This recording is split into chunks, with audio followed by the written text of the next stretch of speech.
Né, Caicó. Doutor Beleza, boa tarde. Boa tarde, Sidney. Boa tarde, Berg. Boa tarde, ouvintes, internautas. Uma satisfação poder participar mais uma vez desse programa.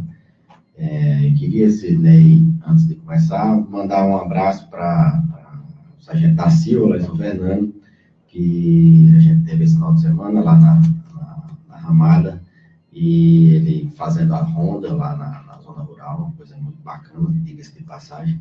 Esteve lá e a gente pôde conversar bastante, então queria mandar um abraço para ele e parabenizar pelo trabalho feito em São Fernando, que tem levado muita paz para aquela turma. Depois combinar, né, Sidney? Uma galinhazinha, um carneiro. Vamos lá. Para a gente levar o sargento lá. Mandar um abraço para o sargento da Silva, meu amigo, flamenguista que tem você, doente, inclusive. Mas aí quando o Flamengo está perdendo, ele não quer que ninguém ligue para ele. Ele não... Então, não tem muito problema com isso. Quase não perde. Porque... Aí, não, pelo amor de Deus. Aqui a colar eu invento de ligar, né? Aí ele fica chateado. Mas depois a gente resolve. Mas demora ligar. Demora, né? Depois vamos combinar com ele para a gente fazer uma brincadeira lá. Um abraço para ele, para todos os policiais lá de São Fernando, que estão na escuta do programa sempre, e estão fazendo um grande trabalho lá em São Fernando, tá? Sob o comando do sargento da Silva, fazendo um bom trabalho lá em São Fernando, garantindo a segurança da população. Tem uma parceria boa lá com a prefeitura. Tem câmera na cidade, tem uma viatura que foi reformada e foi entregue agora. Ele falou isso aí, uma parceria boa lá com Paulinho e Reginaldo. Muito bom. Doutor Belis, hoje nós vamos fazer uma retrospectiva, é isso, de alguns assuntos? Isso, a gente estava na discussão de pauta, né? Reunião de pauta, e a gente achou por bem, nesse final de ano, a gente, todo mundo faz uma retrospectiva. Eu acho que seria bom a gente falar. Eu fiz aqui uma lista de temas que eu me lembro que a gente falou aqui, deu quase 20. Então, se a gente puder, de cada tema desse, falar alguma coisa, lembrar o que a gente falou, reforçar a mensagem principal, acho que valeria a pena para a gente fechar com chave de ouro esse quadro de bastante audiência, né, que vocês têm dado a oportunidade da gente poder levar informação em saúde para todo mundo. Na semana passada, aquelas dicas todas sobre alimentação, o pessoal gostou ou você ouviu alguma coisa?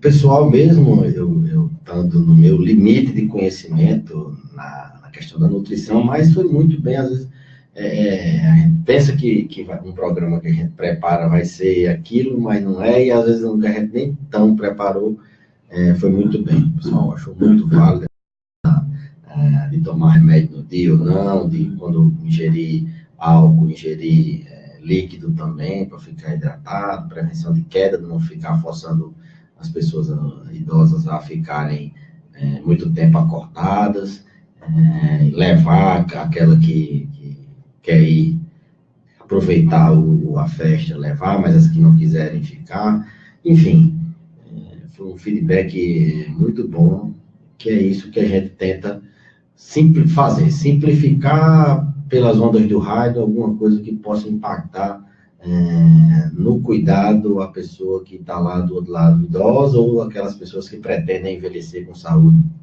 Muito bem, então vamos lá, vamos para os assuntos. Qual foi na relação aí o primeiro que o senhor colocou? O primeiro foi diabetes, mas o mais, eu diria, o que mais as pessoas tiram dúvida e que mais pedem para a gente repetir é a questão do Alzheimer, a questão do esquecimento. Então, reforçar que a demência, o Alzheimer, ela é caracterizada pela perda de memória, e ela está atrelada ao envelhecimento. As pessoas mais velhas têm mais probabilidade de ter. E a genética, as pessoas que têm mais, que tem alguém na família que tem Alzheimer, elas têm uma tendência a ter mais. Então, o principal sintoma é o esquecimento, aquele esquecimento de curto prazo, aquela memória que não é a memória do passado, é a memória recente. Ele perde chaves, ele repete assuntos, esquece um fogão, começa muito discreto, a família percebe e leva. Para prevenir, a gente orienta mudança de estilo de vida, tudo aquilo de fazer atividade física, uma alimentação saudável, dormir bem, uma vida sem estresse, e além disso, utilizar para tratar a depressão e a ansiedade, que vale muito a pena, usar a própria memória. A memória é como um músculo. Se você exercita o músculo cresce. Se você exercita a memória, você melhora a sua memória. Então, quanto mais estimulação você fizer na sua memória, melhor é. Então, Alzheimer, diagnóstico, manejo, sintomas, isso, mas a gente também falou dos cuidados do paciente que já tem Alzheimer, naqueles comportamentos. O paciente está em fase moderada, avançada. A gente falou, por exemplo, que o paciente ele pode se agitar por causa de uma dor, que o paciente ele pode ter ansiedade, ele pode ter depressão, ele pode inverter o sono, ele piora, inclusive, no final da tarde. Eu lembro que a gente falou bem desses comportamentos alterados, são sintomas comportamentais da demência. O paciente que tem Alzheimer, ele pode não dormir bem, ficar agitado, ficar agressivo, ter alterações comportamentais múltiplas. Então, falando em esquecimento, falando em Alzheimer, eu acho que foi o principal tema, pelo menos foi o que mais as pessoas perguntaram. Doutor, então, só para a gente concluir, inclusive, a questão do Alzheimer, já passar para outros, são muitos temas aí para a gente tratar hoje. Vai o que der. Então, seria interessante, é bom, inclusive, para exercitar a mente, o cérebro, ler bastante? Ler é uma das coisas que mais tem comprovação científica.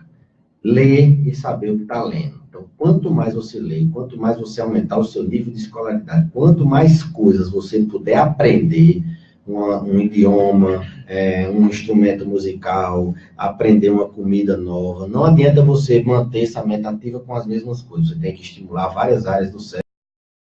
Ler continua sendo uma grande sacada para você reforçar a sua memória, para você estimular essa memória. E aí vai diversas outras coisas, caça-palavra, palavra cruzada, jogos que envolvem a memória. Tem até uma forma de as pessoas que têm acesso à internet, se elas colocarem a palavra neuróbica, que seria uma aeróbica do cérebro, neuróbica, elas têm vários exercícios, atividades que elas podem fazer, por exemplo, andar para trás, colocar o relógio no braço direito, e isso estimula áreas diferentes do nosso cérebro. Então, neuróbica, fazer atividades que possam estimular os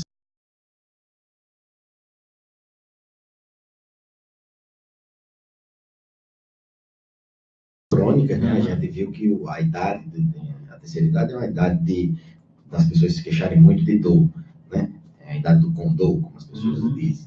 E a principal queixa das dores são as dores lombares, né? A dor na coluna. Pode ser lombar, pode ser torácica, pode ser cervical, né? No meu caso agora. Se está meio com o pescoço troncho entrevado, né? Aí pode ser, mas a principal é a lombar. A lombar porque é onde a gente sobrecarrega mais a coluna, onde o peso fica mais sobrecarregado, é onde as vértebras têm um maior tamanho, então elas quando ficam fragilizadas, elas têm um risco maior de fazer fratura ali, por causa do peso, por causa da osteoporose, em virtude da idade. Então, o músculo que passa ali, ele pode entrar em contratura, a gente tem compressão de raiz nervosa, então falamos muito de dor na coluna, e eu lembro que quando eu falei de dor na coluna, eu falei da questão do repouso, você colocar as pernas assim, em 90 graus, você relaxaria a dor na coluna.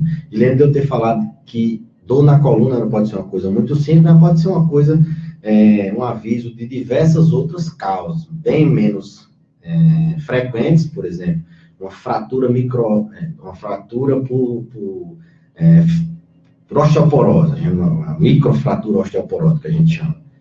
Pode ter a dor na coluna, não só por causa que ela é torta, tem escoliose, não só porque está numa postura inadequada, não só por uma contratura, mas porque tem uma microfratura, pode ter um tumor que é no sangue, que pode estar repercutindo na coluna, por exemplo, um mieloma múltiplo, um câncer no sangue, que dá muita dor na coluna. Pode ser uma doença renal, a doença no rim, ela pode repercutir na coluna, com muita dor na coluna. Pode ser muitas outras coisas, inclusive doenças somáticas, são doenças que são funcionais, elas não têm causa, não tem a fratura, não tem a inflamação. Simplesmente o paciente tem um limiar de dor mais baixo, no caso da fibromialgia, no caso dos transtornos somatoformes, da depressão, da ansiedade, a pessoa pode somatizar a dor na coluna em virtude de um humor mais baixo, em virtude de uma ansiedade, de uma depressão que ela tem, e ela localize na coluna a dor. Então, são diversas as causas, e eu lembro que eu insisti tanto na dor lombar como na dor crônica, que ninguém pode viver com dor, a gente tem que tratar a dor. Essa história, não, é artrose, não tem mais jeito, não existe isso. Você tem que tirar o sintoma do paciente, a gente é para viver muito, a gente está vivendo muito, por exemplo. Em 80, a expectativa de vida era 60 anos, hoje a gente está vivendo quase 90, 80 e tantos anos a expectativa de vida, por exemplo, no Japão, o Brasil já vai para perto de 80, 70 e poucos, então a gente tem muito idoso, tem muita gente com muita dor, e a gente não vai viver 20, 30 anos sofrendo com dor, tendo esse estigma de que não, é dado com dor, não tem jeito, enfim, tem que tratar a dor, tem que buscar a causa para você mirar seu alvo e ali você acertar o alvo. Falamos também de dor de cabeça, né? Falamos de dor de cabeça, uma queixa muito frequente, inclusive a gente fez o programa no outro domingo, Drauzio Varela escutou aqui na Rádio Caicó e falou no Fantástico, foi. Então, a gente falou sobre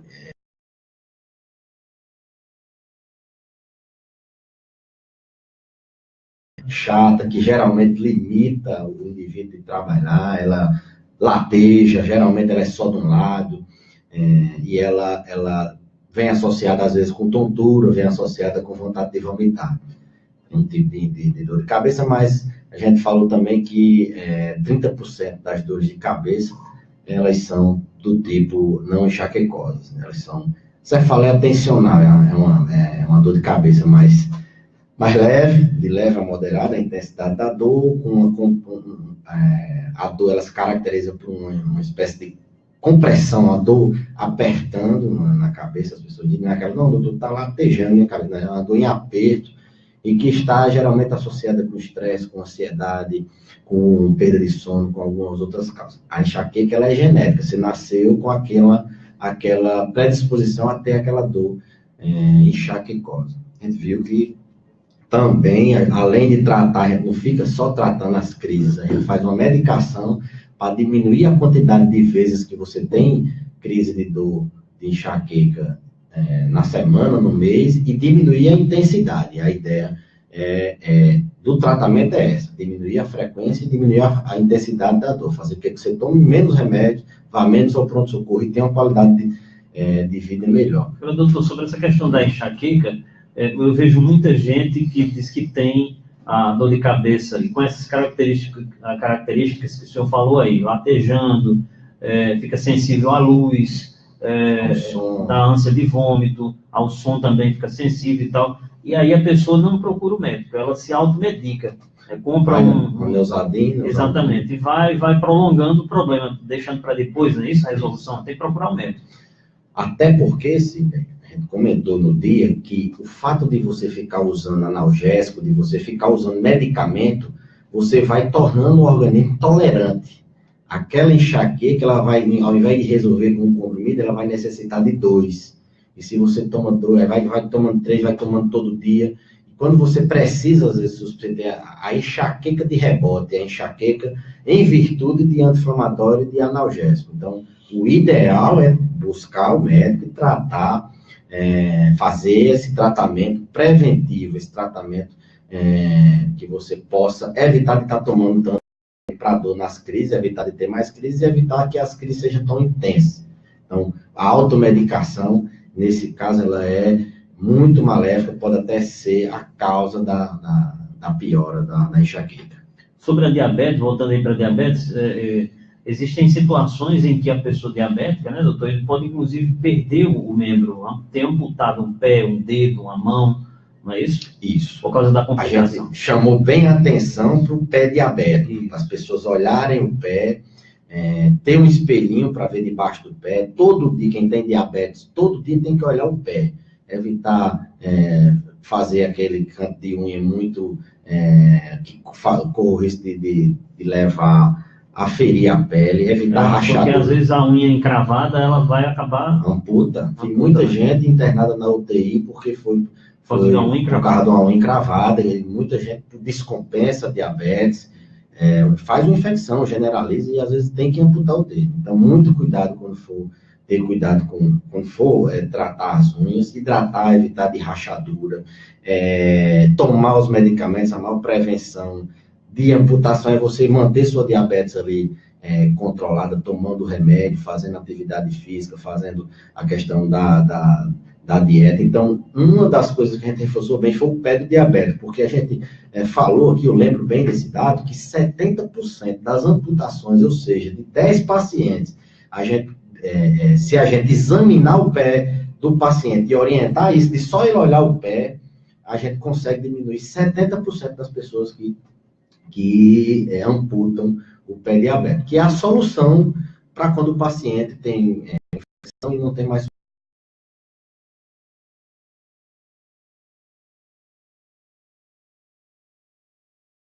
Falou muito aqui que é uma navalha dentro do organismo. A diabetes é uma doença que ela enferruja os vasos e todo o corpo da gente, ele tem sangue. Então, os vasos ficam enferrujados. Então, a gente tem paciente que tem diabetes, ele cega, ele tem a retinopatia diabética, tem catarata, então tem que cuidar da visão. Paciente que tem, se ele não cuidar do diabetes, ele vai cegar, inevitavelmente. Ele vai para uma máquina de hemodiálise, ficar 4 horas, 3 vezes por semana, porque ele perde o rim. Paciente que tem diabetes, a principal causa de insuficiência renal crônica terminal é o diabetes, segundo a hipertensão. Então, ele infarta, ele tem AVC, o diabetes, por si só, ele aumenta o risco cardiovascular. A pessoa tem mais infarto, tem mais AVC. Então, a importância de se falar de diabetes é essa. No idoso, a gente lembrou que as metas são um pouco diferentes, a gente não faz aquela restrição severa, porque o idoso tem um risco de entrar em desnutrição, tem algumas coisas que a gente evita de restringir, a gente tem mais medo dele de nutrir, mas também evita os exageros. Os próprios valores das glicemias no idoso são diferentes, a gente tem que ter cuidado nisso, porque a principal complicação do idoso diabético é a hipoglicemia, ele baixar de vez a glicose, desmaiar e cair. Nesse sentido, ele desmaia, cai e fratura. Fratura a cabeça ou fratura o fêmur, ou a bacia, e aí vai. Então, oriente-se 3 horas se alimentar e evitar condições muito exageradas. Muito bem. Um abraço para o professor Ronaldo Carlos, é ouvinte do nosso programa, assiste às lives também no Facebook, e até nos mandou, quando a gente estava falando sobre esse tema, saber se o pé do diabético atraía a formiga, porque ele disse que quando bota o pé no chão, a formiga bate em cima. Se o pé é doce. Dá um abraço para ele, uma das personalidades de Caicó, uma das pessoas mais sábias dessa nossa cidade, e agradecer a audiência qualificada. Você vê a responsabilidade que a gente tem quando está por aqui, a gente não está falando só entre nós, a gente está falando de pessoas mais simples a pessoas mais do nível socioeducacional maior. Ele perguntou isso e a gente disse que o açúcar, ele anda no sangue, e tanto na urina como no sangue, o pé é doce. Gostei muito, ele resumiu bem. Quando o diabético escapa um pouquinho de urina no chão, né, do banheiro, vai para o sanitário, escapa um pouquinho de urina, tem formiga, vai para cima, aquilo é um sinal de que... Os sintomas do diabético são poliúria, ou seja, ele urina demais, polidipsia, ele tem muita sede, e polifagia, ele tem muita fome. Então, quando a gente não sabe o paciente não sabe ainda, para dar o diagnóstico, logicamente, ele sofre geralmente desses sintomas, as polidipsia, poliúria e polifagia. No idoso, esses sintomas não aparecem. Geralmente o idoso ele desidrata, geralmente o idoso ele aparece de rotina no exame, a gente dá o diagnóstico, os valores da glicemia são assim, tabelados, vamos dizer, protocolados, que o paciente tem diabetes. Mas os sintomas, isso que você falou, de ter muita sede, de ter muita fome, de urinar muito, são os sintomas do diabetes. E a urina dele, a gente sabe que o rim, a função do rim, é filtrar uma delas, né? Que ele tem a função hormonal, tem outras funções, mas a principal é filtrar o sangue. Ele joga o que é de impureza na urina e reabsorve o que a gente precisa. A glicose, quando em excesso, o rim não consegue reabsorver. Então, sobra açúcar na urina e a gente urina açúcar, urina glicose, e que a glicose, o açúcar doce, é um chama para a formiga, é um dos sinais de que o paciente está perdendo glicose pela urina, quando a formiga começa a ir onde ele urina. Muito bem, interessante essa informação. Tem um ouvinte com a gente no telefone querendo fazer pergunta para o doutor Belísio. Alô, boa tarde. Alô, boa tarde. Alô, boa tarde. Veja aí, Berg, na linha interna. Doutor Belísio, osteoporose. A gente falou também sobre osteoporose na terceira idade, inclusive. É para se ter muito essa questão, né? Osteoporose, assim como a maioria das doenças no paciente idoso, elas são oligo ou assintomáticas, elas têm sintomas atípicos, elas não manifestam sintomas de maneira como no adulto jovem. A osteoporose, ela é assintomática, o paciente não sente nada. Doutor, tem osteoporose, mas ele não sente. Sente quando aparece a complicação da osteoporose, que é a fratura. A osteoporose é um osso fraco, é um osso com falhas de preenchimento, assim, vamos dizer, um osso fraco, um osso poroso, por isso o nome porose, ósteo de osso poroso. Um osso poroso, um osso oco, ele é um osso fácil de quebrar. À medida que a gente envelhece, a gente tende a reabsorver mais o cálcio e as estruturas que tem no osso para outros lugares e tende idade dependente também. A gente envelhece, o osso vai ficando mais oco, o osso vai ficando mais frágil, principalmente as mulheres, pela questão hormonal. As mulheres, elas podem até ter osteoporose antes, na menopausa, por exemplo. O estrógeno, que é um hormônio protetor, ele pende a questão da reabsorção de comer o osso, quando ele pende para o lado de formar, mas quando ele falta, por exemplo, da menopausa, a mulher diminui a quantidade de estrógeno, então ele aumenta a destruição óssea, deixando o osso mais oco. Então, osteoporose é uma doença assintomática que tem a principal complicação como fratura, é uma doença assintomática e por isso que a gente tem que buscar ativamente fazer o exame de densitometria óssea para ver a mulher 65 anos, homem 70 anos, isso de maneira geral, casos individualizados, mulher na menopausa precoce, que usa corticoide, tem uma fratura por trauma mínimo, a gente faz até em idades anteriores. Então, ficar atento para fazer a densitometria, que é o exame que a gente dá, diagnóstico, e tratar a osteoporose, Sidney, aí eu já entro no outro tema, tratar também quedas. O medo é a fratura. Idoso com fratura é muito complicado. Então, além da osteoporose, eu até digo que você prevenir a queda deve estar na receita. Antes de você passar o remédio para a osteoporose, você tem que orientar o paciente a não cair. Inclusive, o impacto da prevenção de queda é muito maior do que o remédio. Se formar o osso demora 2, 3, 5 anos.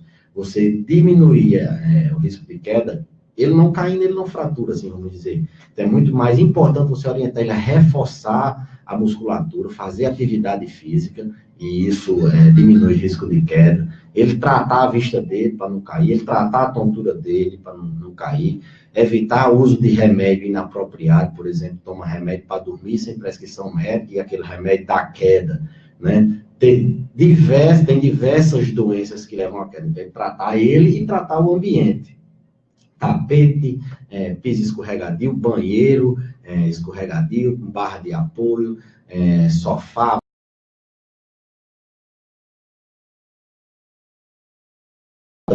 Esse cuidado ambiental do ambiente, modificar uma casa segura, é um objetivo de vida para o idoso, mas é importante também ele tratar os fatores intrínsecos, a vista, a visão, que ele não enxerga, ele bate ali e cai, a audição, que é quem comanda o nosso equilíbrio, tratar todas aquelas doenças, artrose, pouco músculo na perna, para evitar de cair.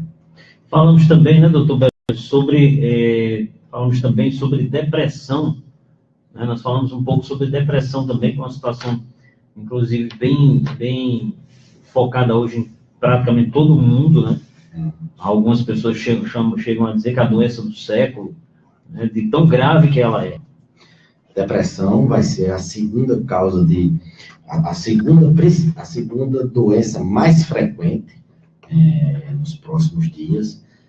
A doença que cursa naturalmente com tristeza, choro fácil, perda de energia, o paciente tem anedonia, ele dorme demais ou dorme de menos, ele come demais ou come de menos, tem irritabilidade, são esses sintomas que geralmente aparecem, são os sintomas clássicos, né? apresentar de uma maneira mais sutil, geralmente se apresenta de uma maneira mais sutil. Se apresenta, por exemplo, com uma queixa de dor, aquela dor que sai do pé, passa pela perna, sobe, desce, já foi para 1000 especialistas, e aquela dor não passa, é uma diarreia inexplicável, é uma dor de cabeça inexplicável, se manifesta com sintomas físicos, geralmente.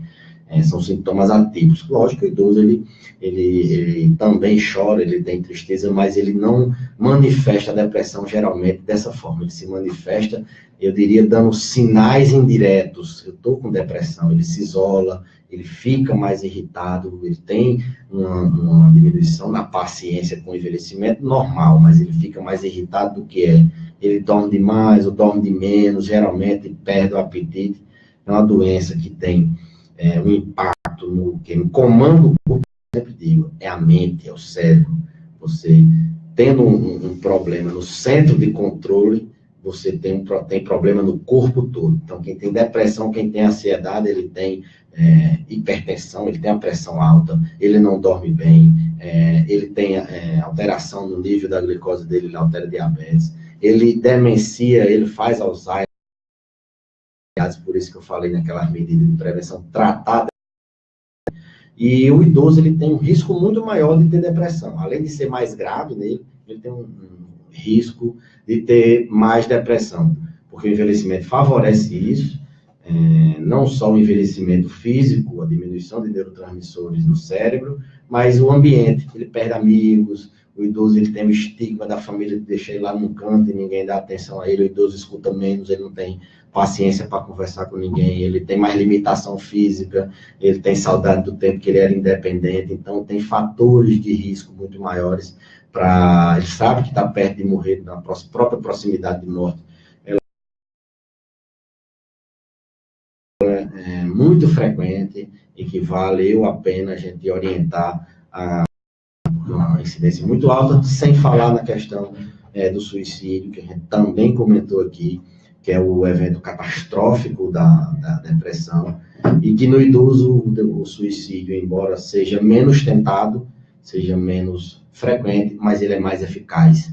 O idoso, ele geralmente, quando faz uma tentativa, essa tentativa é letal, diferente do adulto jovem, que tenta várias vezes, muitas vezes, e ele não dá sinais que está, ele simplesmente programa e efetua. Então, tratar depressão é prevenir suicídio, diminuir vários sintomas que a família achava que era de outras coisas, e na verdade é explicado por uma depressão, rodou vários profissionais e por trás daquilo tem uma depressão. Dois assuntos que a gente falou que parece para mim, que sou leigo inclusive, ser muito parecidos, o mal de Parkinson e a labirintite, porque provocam tremores, parece que não é verdade? A labirintite, a tontura, a gente frisou bem aqui que a tontura do tipo labirintite não é tão comum, embora todo idoso que fique tonto ache que tem labirintite. A principal causa de tontura no idoso é uma tontura chamada vertigem paroxística benigna do idoso. O principal tipo de tontura é essa. E tem outros tipos de tontura que eu digo vertigem. Outros tipos, a labirintite seria a terceira ou quarta causa, não é uma causa comum. É uma grande síndrome, a maioria dos idosos, eles reclamam de tontura que dá e passa, a gente falou aqui, se é rápida, se é intensa, se demora dias, se dá e passa quando levanta, quando senta. Então, a gente falou muito nesse sentido. E pelo fato do idoso ter essa ideia de que toda tontura, ela é labirintite, ele tende a se automedicar com os antivertiginosos, com os medicamentos para tontura. E esses medicamentos, eles têm um efeito colateral de dar tremor. Eles dão uma síndrome parkinsoniana secundária. Eles fazem o paciente ficar... Eles induzem um Parkinson secundário ao remédio. Então, Vertix, Vertizina, Sinarizina, esses remédios utilizados para tontura, quando utilizados por mais de 30 dias, eles tendem a fazer o paciente ficar tremendo, ele dá tremor secundário, e vai levando o paciente a um quadro, muitas vezes, de Parkinson. Por isso que o médico só passa mesmo por aquele período, 30 dias. Tirou da crise, a gente tenta, dependendo do tipo de tontura, a gente tenta fazer outra medicação que dê para fazer mais tempo, e esse remédio a gente tira da crise, e orienta muitas vezes reabilitação labiríntica, vai fazer exercícios para evitar, isso dependendo do tipo de tontura, né? Vai evitar que às vezes a tontura é por causa de um remédio, tem muito remédio que dá tontura, idosos tomam muito remédio, lembrar sempre dessa máxima que idosos tomam muito remédio. E a gente lembrou que os antivertiginosos podem causar um tremor induzido por medicamentos. Parkinson. O Parkinson, o tremor é o que a gente mais vê, né, mais a síndrome parkinsoniana, ela é caracterizada por 3 outros grandes sintomas, né? A bradicinesia, a lentificação do movimento, aquele paciente que tem uma dificuldade de se movimentar, a rigidez faz com que ele tenha aqueles espaçozinhos curtos, faz com que ele tenha a expressão facial fixa, ele não, quando ele está alegre ou quando ele está triste, a expressão facial é a mesma, então ele fica rígido, lento e aumenta a instabilidade dele. O centro de gravidade dele fica alterado, assim, ele fica com mais risco de cair, ele fica sempre achando que vai cair para frente, porque o centro de massa dele fica alterado, então ele fica desequilibrado, ele cai com facilidade, ele fica rígido, ele fica lento e também treme. O tremor é o que as pessoas mais veem, mas é um sintoma até menor. Os maiores são esses outros 3. Falando de tremor, a principal causa de tremor é o tremor essencial, a gente viu que é um tremor bilateral, o paciente treme dos 2 lados, o tremor do Parkinson ele é só de um lado e é com o paciente em repouso, quando ele começa a se movimentar, ele para de tremer. Então a gente orientou que o paciente com Parkinson, a gente falou que o paciente com Parkinson ele não tem só as alterações motoras, que são essas 4 que eu falei, ele tem as complicações não motoras, o paciente tem Parkinson, 50% tem depressão, eles, uma grande parte tem transtornos do sono, eles não dormem bem, eles se engasgam quando vai evoluindo a doença de Parkinson, eles constipam, o paciente tem Parkinson tem muita prisão de intestino, então, o paciente que tem Parkinson não é só a questão motora, ele tem várias outras complicações que são em virtude da doença de Parkinson. Então, um paciente multiprofissional, são várias pessoas que vão geralmente cuidar dele. Muito bem. Minha tia Rosa está na linha, pergunta. Boa tarde. Pode fazer a pergunta, tia Rosa. Porque eu estou sentindo um problema nos ouvidos, que é assim como os ouvidos, às vezes até dói. Aí, eu tive uma tontura, mas passou mais. Aí o médico passou um remédio chamado Labirinto, 16 miligramas. Eu queria saber se ele aconselha continuar tomando esse remédio. Porque também ele agrava muito o estômago. Aconselho, sim. Um excelente medicamento para quem tem labirintite. Não sei se é... O diagnóstico foi labirintite? Não, ele não falou, não. Eu só falei que estava sentindo e ele passou. Um passou esse, e o outro passou o marido. Só que eu passei a tomar o labirinto. Certo. Pode tomar, são 2 medicamentos excelentes para tirar da crise de labirintite. Depois retorna ao médico para ver o que ele vai fazer. Ele deve ter dado esse diagnóstico, ele passou isso. Mas nem toda tontura é labirintite. Ao contrário, a maioria das tonturas não são labirintite.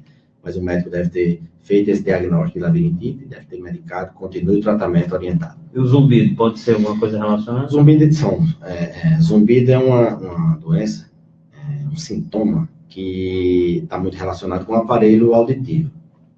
Tem um tipo de tontura chamada de doença de Menier, que tem uma tríade. O paciente tem zumbido, ele tem tontura e ele tem uma plenitude auricular. Ele fala e sente aquela voz distante, entendeu? Então, ela tem zumbido e tem tontura. Não sei se ela tem essa plenitude. Valeria muito a pena investigar essa doença de Menier, que é uma doença que causa essa tríade, né? A tríade de Menier. Está bom, legal. Continue o tratamento e foi bem simbólico essa ligação, que Dona Rosa foi uma das... Chega, tem certeza que chega. Obrigado, boa tarde, hein? Um abraço. Foi até bom simbolizar os ouvintes que pautaram aqui nosso programa. A Dona Rosa participou de alguns programas e foi simbólico nessa retrospectiva, assim vamos dizer. Muito bem. Doutor Belísio, o senhor estava falando agora há pouco de constipação, né? A gente falou também sobre esse assunto, constipação. Um tema muito frequente, uma queixa muito frequente, e muitas vezes o paciente não vai com essa queixa, ele vai com outras queixas e a constipação anda ali ao lado e incomoda a vida dele, ao ponto de muitas vezes precisar fazer lavagem, de delirar por causa da constipação, mas é um tema muito frequente. O envelhecimento, por si só, ele lentifica o trânsito intestinal, ele tende a prender mais as fezes, anda mais lento. Quando a gente envelhece, a gente tem uma tendência a beber menos água, o centro de sede da gente é alterado, a gente não tem tanta sede, por isso que a gente orienta sempre o idoso a beber bastante água, mesmo sem sede. A gente tem uma quantidade de água no corpo menor. Tudo isso faz com que a gente prenda o intestino. Além disso, o idoso ele tem uma alimentação, na maioria das vezes, pobre em fibras, com pouco líquido, isso faz com que o intestino dele prenda. Então, cuidar. A constipação, ela também não é sinônimo de que você tem que defecar todo dia. O paciente tem que ter, assim, pelo menos 3 vezes por semana, é considerado normal, se ele defeca 3 vezes por semana. Se ele não tem esforço ao defecar, ele não precisa de extração manual, as fezes não são ressecadas, ele não tem. Mas se ele tem isso, fezes ressecadas, tem muito esforço para evacuar, ele defeca menos de 3 vezes por semana, provavelmente esse paciente tem constipação. E a constipação no idoso é um problema frequente que pode levar um idoso a um centro cirúrgico para abrir a barriga por um fecaloma, umas fezes petrificadas que ali estão, e tem causa dele não beber água, dele ingerir pouca fibra, dele ter um intestino mais lento, tem várias outras causas. A inatividade física, o idoso ele tem tendência a ficar mais parado, logicamente o intestino dele não funciona bem, que é uma das recomendações para você tratar a constipação, é a atividade física. O idoso toma muito medicamento e muitos dos medicamentos que são utilizados para tratamento das doenças da velhice, eles têm como efeito colateral prender o intestino. Então, muito cuidado na automedicação nesse aspecto. Então, constipação é um tema que vale a pena ter uma dieta rica em fibras, mamão, laranja, ameixa, manga, todo dia ou sempre que der, beber pelo menos 2 a 3 litros de água todo dia, insistir na água, mesmo sem sede, e caso isso não resolva, procurar tratamento para que não seja uma urgência e precise abrir a barriga para a gente tirar umas fezes que estão petrificadas. Muito bem, doutor Belísio, o fumo na vida idosa, né? O fumo, o cigarro, sim, na vida idosa, eu sei que o cigarro, o fumo, prejudica a saúde demais, mas na pessoa idosa, como é? O tabaco, o cigarro, em qualquer faixa etária, é o fator de risco mais importante para câncer.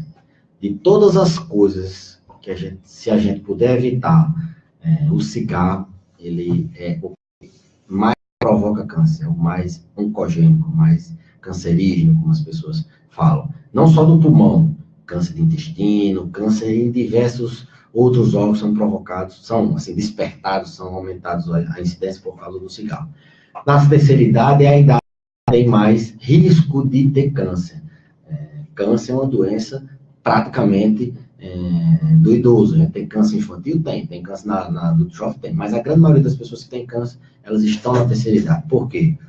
À medida que elas envelhecem, o risco de uma mutação genética, mais tempo vivendo, mais risco de mutação.